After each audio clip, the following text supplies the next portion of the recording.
Hai Gorgeous, welcome to my place. Terima kasih sudah mengklik video ini. Nggak pakai lama, watch.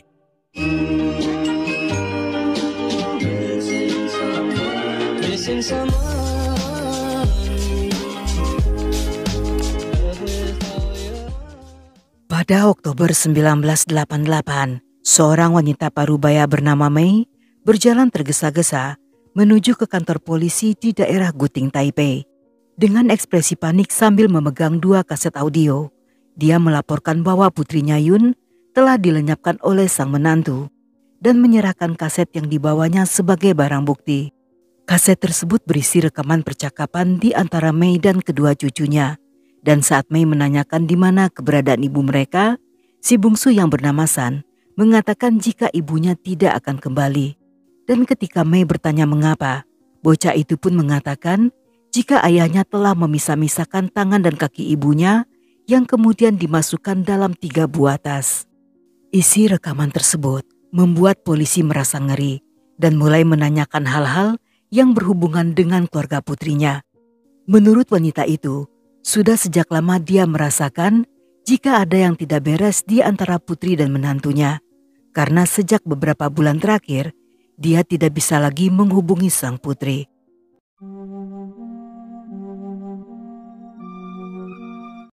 Saat Yun berusia 19 tahun, dia menikah dengan kekasihnya bernama Yuan.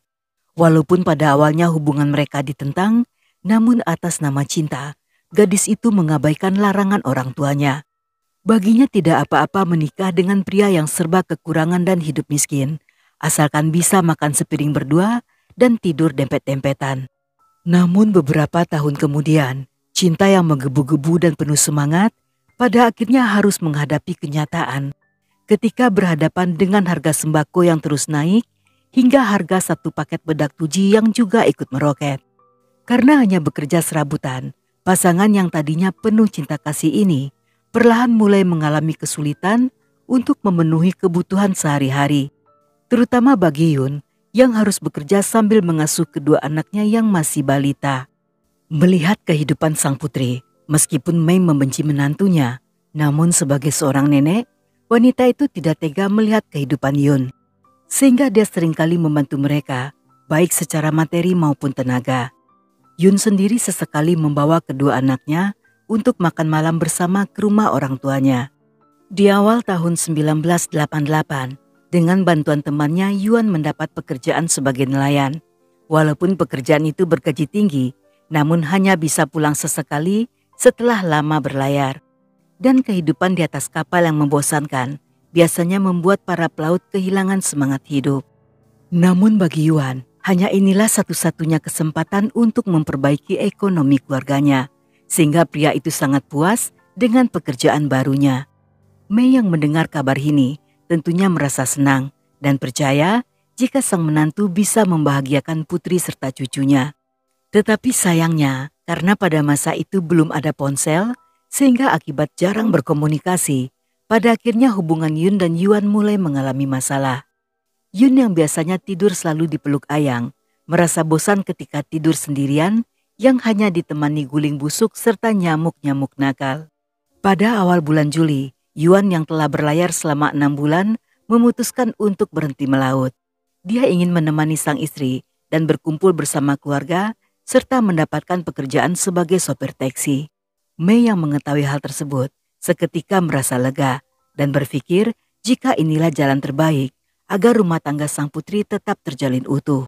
Sehari setelah kepulangan Yuan, dia pun menghubungi putrinya dan mengundang mereka untuk makan malam di rumah. Namun tanpa diduga, saat itu Yuan datang sendirian tanpa membawa Yun dan kedua anaknya. Yang menurut Yuan, Ruyun tidak mau ikut dan lebih memilih tinggal di rumah bersama dengan anak-anaknya. Merasa hal ini sangat aneh, Mei pun menduga jika pasangan ini sedang bertengkar. Dia pun memutuskan untuk menghubungi sang putri dengan tujuan agar mereka bisa kembali berbaikan. Tetapi ketika Yun diminta datang menyusul dan membawa kedua anaknya, sang putri menolak dengan alasan dia telah menyiapkan makan malam untuk kedua anaknya dan tidak nyaman untuk datang ke rumah Mei. Mendengar hal tersebut, Mei yang tidak bisa berbuat apa-apa berusaha untuk memahami situasi yang terjadi di antara pasangan muda itu.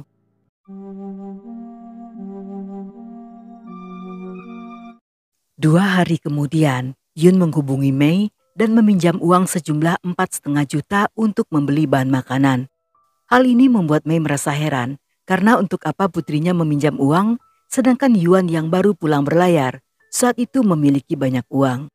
Karena tidak ingin terkesan ikut campur sehingga tanpa bertanya Mei pun memberikan uang tersebut. Namun akibat kejadian ini Mei yang tadinya telah menerima Yuan saat itu kembali membencinya karena mengira jika Yuan tidak mengurus keluarganya, sehingga Yun harus meminjam uang untuk membeli makanan. Tetapi keesokan harinya, tiba-tiba Yuan menelpon dan memberitahu jika mereka baru pindah ke rumah sewaan baru. Namun karena rumah tersebut belum ada telepon, sehingga untuk sementara waktu mereka tidak bisa menghubungi Mei. Dan setelah meninggalkan alamat, Yuan pun menutup telepon. Mendengar hal ini, Mei tentunya merasa bingung karena Yun tidak pernah menyinggung tentang rencana pindah rumah. Hal ini terdengar sangat terburu-buru, terutama karena Yuan baru saja kembali berlayar dan sehari sebelumnya sang putri baru saja meminjam uang. 2 minggu kemudian ketika Yuan kembali menelpon, Yun yang menanyakan keberadaan sang putri merasa sangat kaget saat diberitahu jika sehari setelah kepindahan ke rumah baru, tiba-tiba Yun kabur dari rumah setelah bertengkar hebat.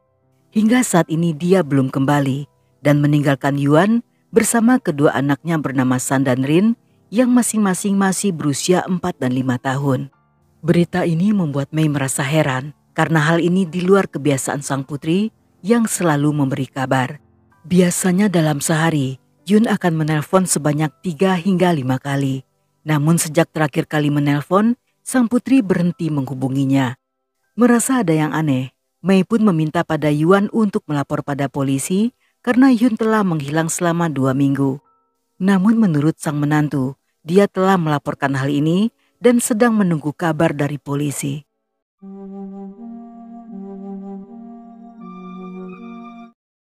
Ketika 3 bulan berlalu dan masih belum ada kabar, Mei yang tidak ingin tinggal diam memutuskan untuk mencari tahu. Dia pun mengundang Yuan dan kedua cucunya untuk makan malam bersama, yang di malam itu dia juga menghidangkan arak, sehingga saat Yuan dan ayah Yun sedang minum hingga mabuk, Mei pun mengajak kedua cucunya ke samping rumah untuk menanyakan keberadaan ibu mereka. Dengan wajah polos, mereka menceritakan jika sehari setelah pindah ke rumah baru, orang tua mereka bertengkar hebat. Dan ayahnya menyuruh ibu mereka untuk berlutut sambil mencambuknya dengan ikat pinggang dan mengucapkan sumpah serapah mengerikan. Beberapa hari kemudian, saat ibunya menghilang, ayah mereka memberitahu jika ibunya telah pergi bersama pria lain.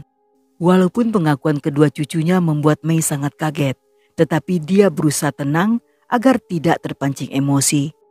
Karena sejak awal menduga jika telah terjadi sesuatu yang buruk, saat itu dia merekam pembicaraan mereka dan keesokan paginya menyerahkan rekaman tersebut pada polisi.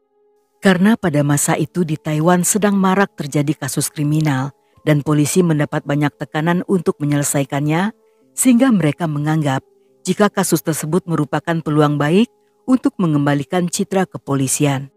Di hari yang sama, polisi mulai melakukan penyidikan dan berhasil menangkap Yuan saat pria itu berada di depan gerbang sekolah TK yang akan menjemput kedua anaknya.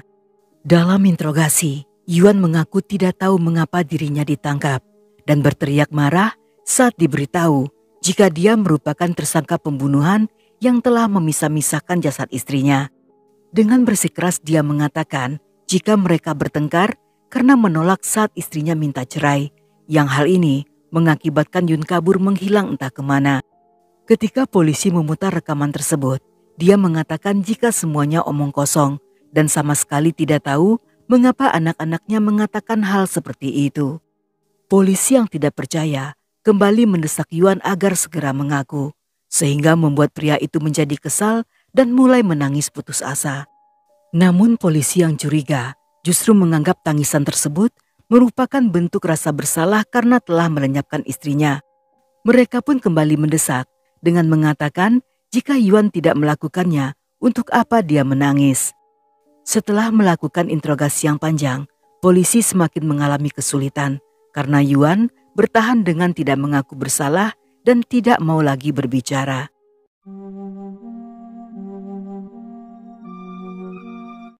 Dalam masa-masa ini, polisi memutuskan untuk mencari informasi ke tempat Yun bekerja pada shift malam di sebuah pabrik elektronik. Namun mereka sangat kaget ketika tidak satu pun di antara Yuan maupun Mei yang mengetahui di mana tepatnya lokasi pabrik itu. Karena selama ini Yun sendiri tidak pernah menyebutkan nama pabrik tersebut. Karena Yuan masih belum berbicara, polisi kembali menanyai kedua anaknya karena mereka yakin tidak mungkin bocah yang masih polos akan mengarang cerita yang sangat detail jika tidak pernah melihatnya secara langsung. Untuk memahami apa yang terjadi, polisi membawa kedua anak tersebut ke rumah mereka dan memintanya menjelaskan apa yang mereka lihat. Dengan santai si Sulungrin mulai menceritakan dengan rinci, dimulai dari sang ayah yang menyiksa ibu mereka hingga akhirnya mengambil sajam dan memisah-misahkan bagian tangan serta kaki ibunya. Bocah itu pun juga mengatakan jika ayahnya menggunakan sebuah ember untuk menampung cairan merah yang keluar dari tubuh ibunya. Dengan kesaksian tersebut, polisi mulai memeriksa seluruh rumah yang walaupun telah dibersihkan, tentunya akan meninggalkan bekas noda cairan merah. Namun setelah mencari seharian, mereka hanya menemukan setitik noda merah yang terletak di atas tanah. Yang noda tersebut tidak bisa dipastikan milik siapa. Bahkan sajam maupun sisa jasad Yun juga tidak ditemukan. Saat kembali ditanyai, kedua anak tersebut mengatakan jika ayah pernah membawa mereka ke suatu tempat yang terdapat banyak rumput serta kuda. Yang di sana mereka diminta menunggu di dalam mobil dan melalui jendela mereka melihat sang ayah yang sedang menggali lubang besar serta mengubur kantong plastik hitam berisi tubuh ibu mereka. Mendengar gambaran lokasi yang disebutkan, polisi menduga jika tempat tersebut merupakan arena pacuan kuda yang berada di daerah Youth Park. Mereka pun mengarahkan banyak anggota untuk melakukan pencarian, yang sayangnya setelah melakukan penggalian selama beberapa jam masih tidak menemukan apa-apa. Ketika berita itu muncul ke publik, ada banyak orang yang mempertanyakan apakah ingatan serta kesaksian dari anak kecil bisa diandalkan dan apakah bocah sekecil itu benar-benar mengerti apa artinya pembunuhan serta memisah-misahkan jasad.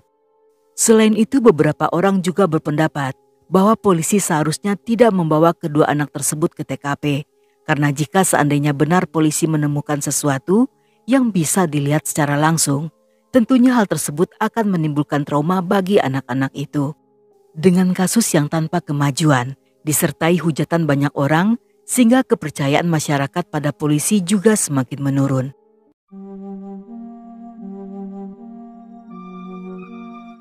Dengan berita yang semakin meluas, seorang pria bernama Goyong juga ikut bersaksi. Goyong yang merupakan penyewa rumah lama Yuan mengaku jika saat pindah ke rumah tersebut, menemukan sekantong pakaian berdarah di atas tempat tidur serta sekantong daging di dalam kulkas.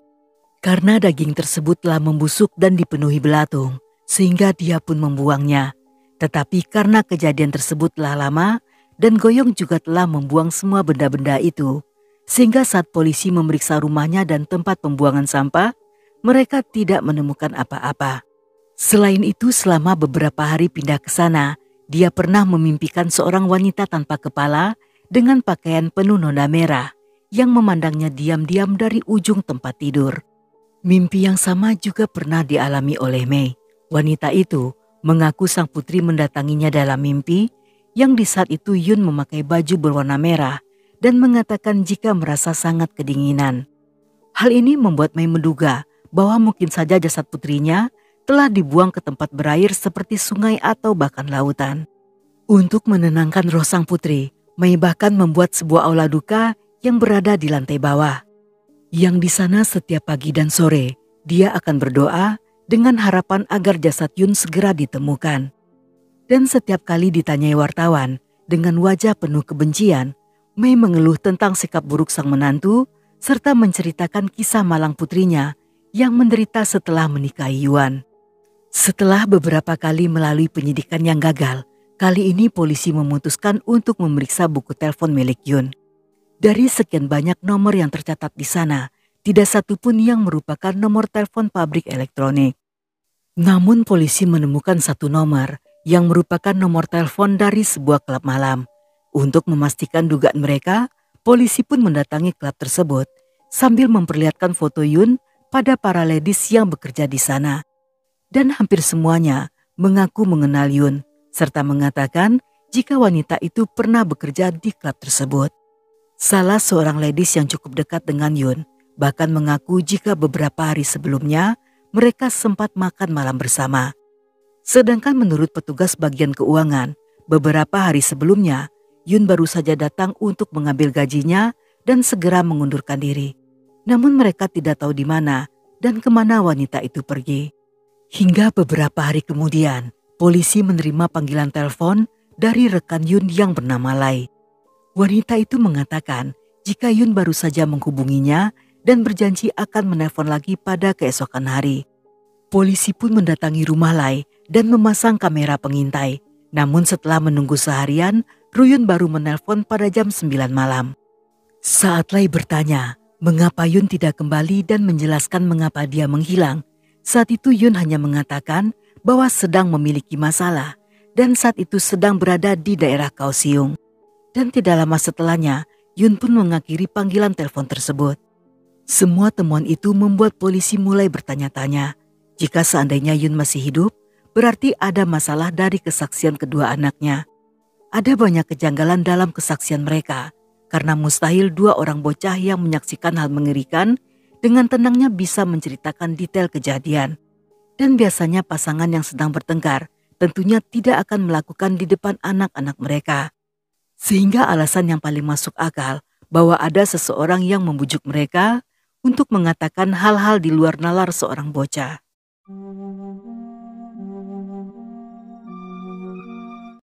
Polisi pun meminta Mei untuk membawa kedua cucunya ke kantor polisi.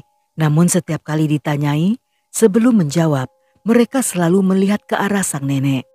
Polisi yang menyadari hal ini memutuskan untuk menanyai mereka di ruangan terpisah dan membawa kedua anak tersebut ke ruangan di mana Yuan diinterogasi. Karena sudah lama tidak bertemu ayah mereka, alih-alih duduk di kursi, mereka justru duduk di pangkuan sang ayah. Saat polisi kembali menanyai apakah ayah telah membunuh ibu mereka, seketika keduanya menatap sang detektif dengan tatapan kosong sambil menggeleng dan mengatakan tidak tahu. Dan ketika detektif bertanya siapa yang menyuruh mereka mengatakan tentang hal itu, dengan ragu-ragu si bungsu San mengatakan jika neneklah yang telah mengajari mereka. Mendengar hal ini, dengan marah Yuan mengatakan bahwa tuduhan tersebut bukanlah yang pertama kalinya. Di awal-awal pernikahan mereka, ketika pertama kalinya mereka bertengkar dan Yun kabur selama sebulan, Mei juga menuduhnya telah membunuh Yun. Hingga di kemudian hari, ketika Yun berkali-kali kabur, wanita itu selalu menuduhnya dengan perkataan yang sama. Kedua bocah itu mengaku pernah melihat ayahnya yang sedang menyembelih ayam, yang hal ini menjelaskan bagaimana caranya mereka bisa mengetahui tentang cara potong-memotong yang dimulai dari tangan hingga ke kaki. Saat dikonfrontasi, Mei membantah tuduhan tersebut dan mengatakan tidak pernah mengajari cucunya untuk menjebak ayah mereka sendiri. Dan sebagai penganut budaya yang taat, dia tidak mungkin mempermainkan agama dengan membangun kuil untuk mendoakan arwah sang putri. Karena tidak ditemukan bukti apapun dan berdasarkan pengakuan kedua anaknya, pada akhirnya Yuan pun dibebaskan. Dengan bebasnya Yuan, membuat masyarakat menertawakan polisi yang mempercayai perkataan anak kecil. Tetapi selama Yun belum ditemukan, masih banyak orang yang percaya jika dia telah membunuh istrinya. Setahun kemudian, San mengalami kecelakaan mobil dan dirawat di rumah sakit. Polisi pun memanfaatkan hal tersebut dengan meminta media menyiarkan berita ini dengan harapan jika Yun akan mengetahuinya, dia akan segera datang menjenguk putrinya. Tetapi sayangnya setelah San sembuh, wanita itu tidak pernah muncul, sehingga Mei semakin yakin jika telah terjadi sesuatu yang buruk pada putrinya.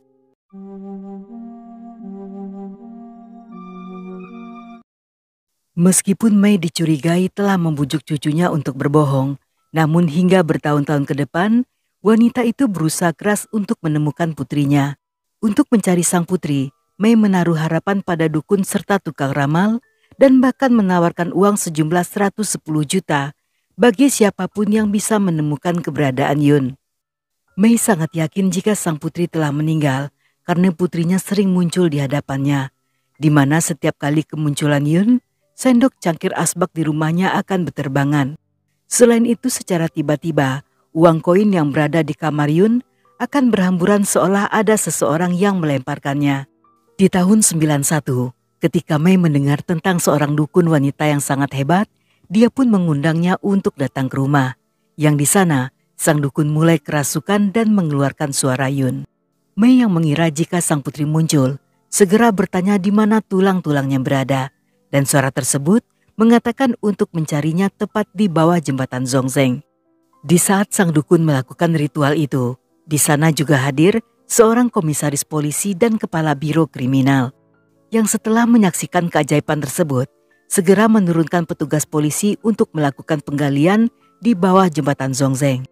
Dalam penggalian yang cukup lama tersebut, mereka berhasil menemukan tumpukan tulang belulang yang ternyata bukan milik manusia, melainkan tumpukan dari tulang babi.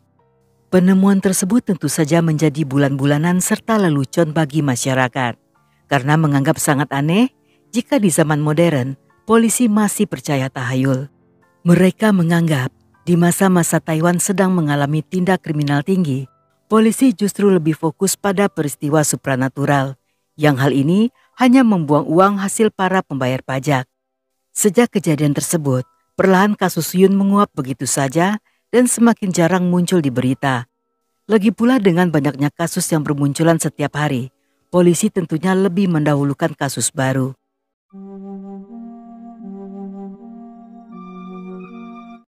Lelucon tulang babi tersebut berlangsung hingga 5 tahun ke depan, dan di saat semua telah melupakan serta menganggap Yun telah mati, tiba-tiba polisi dikagetkan ketika mendengar kabar tentang kemunculan Yun.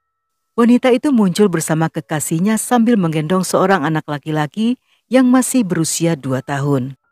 Saat diinterogasi, dia mengaku jika sejak menikah telah berbohong pada Yuan tentang bekerja pada shift malam di sebuah pabrik elektronik, yang pada kenyataannya dia justru bekerja di klub malam yang tentunya menghasilkan lebih banyak uang. Sewaktu mereka bertengkar dan Yuan menolak untuk bercerai, Yun memutuskan meninggalkan suami dan kedua anaknya. Dengan menggunakan nama samaran sebagai Lian, dia pun bekerja di sebuah kedai kopi, yang di sanalah dia bertemu pacar barunya yang bernama Bo Xiang. Karena hubungan mereka berjalan baik dan Yun tidak ingin kehilangan sang kekasih, dia pun berbohong tentang masa lalunya dan mengaku sebagai wanita lajang. Sejak saat itu mereka pun tinggal bersama di Tainan, tempat Bo Xiang melakukan bisnis. Hal inilah yang menjelaskan mengapa dia tidak muncul saat Yuan ditangkap dan saat putrinya mengalami kecelakaan. Bahkan Yun tidak peduli, sekalipun ibunya telah habis-habisan untuk mencarinya. Dan satu-satunya alasan kembali muncul setelah menghilang 5 tahun, hanyalah untuk mengambil KTP asli demi kepentingan putra barunya yang akan masuk TK. Karena tidak punya pilihan, dengan terpaksa Yun kembali menghubungi orang tuanya. Yun yang mengira jika tidak akan dikenali, justru sangat kaget karena ada banyak orang yang mengenal wajahnya, sehingga dia tidak menduga jika kedatangannya akan berujung dengan interogasi yang panjang. Ketika dipertemukan dengan ibunya, walaupun merasa rindu, tetapi Mei lebih terlihat marah sambil menunjuk-nunjuk sang putri di ruang interogasi. Tetapi sepertinya Yun tidak peduli dan justru tampak santai, sedangkan Bo Xiang sama sekali tidak tahu bahwa Yun adalah pemeran utama yang dilaporkan sebagai orang hilang yang pernah dibacanya dalam surat kabar.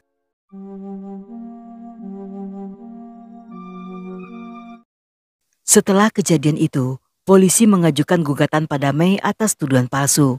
Namun di persidangan, hakim membebaskannya mengingat perjuangan wanita itu untuk menemukan putrinya. Sedangkan Yuan juga mengajukan tuntutan pada Yun dan pacar barunya atas tuduhan mengganggu keluarga mereka. Namun bagaimana hasilnya tidak saya temukan di artikel manapun. Di balik semua kejadian aneh itu, banyak orang yang bersimpati pada Mei. Walaupun perbuatannya salah, namun dia mati-matian menghabiskan waktu serta tenaga demi sang putri. Dan hal ini membuktikan bahwa cinta kasih seorang ibu sangatlah besar. Semua orang yang marah pada Yun menganggapnya sebagai wanita egois yang rela meninggalkan keluarga demi ambisi pribadi. Jika saja putra barunya tidak membutuhkan dokumen identitas, tentunya Yun tidak akan pernah muncul. Dan Yuan selamanya akan dituduh sebagai pembunuh istrinya.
Dan sampai di sini dulu cerita kita kali ini. Semoga kalian suka dengan ceritanya. Buat yang masih betah hingga akhir, thank you, love you, have a nice day, and then see ya.